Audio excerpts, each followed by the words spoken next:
investasi dari luar negeri. Yang pertama, investasi asing langsung atau FDI.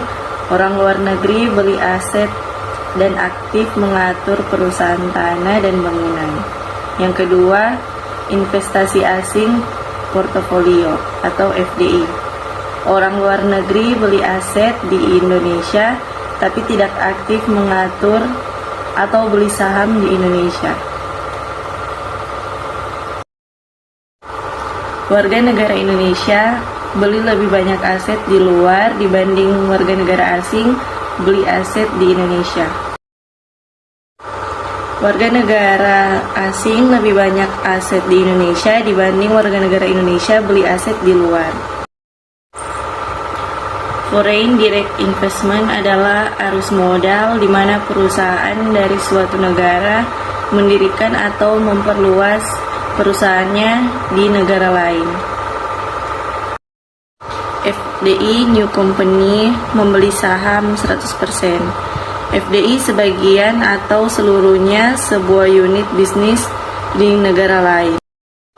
Tujuan foreign direct investment yang pertama sumber daya, yang kedua pasar, yang ketiga efisiensi, yang keempat aset strategis, yang kelima keamanan politis. Manfaat foreign direct investment bagi negara adalah beroleh faktor produksi, yaitu sumber daya alam dan tenaga kerja yang lebih besar di luar negeri dibandingkan dalam negeri. Berikut ada 5 hal yang dapat mempengaruhi FDI. Yang pertama, privatisasi. Yang kedua, potensi pertumbuhan ekonomi. Yang ketiga, tingkat pajak. Yang keempat, perubahan dalam pembatalan FDI. Yang kelima, nilai tukar.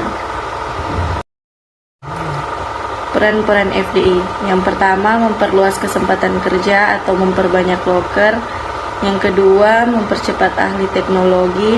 Yang ketiga, memperbesar penerimaan pajak. Dan yang keempat, meningkatkan ekspor.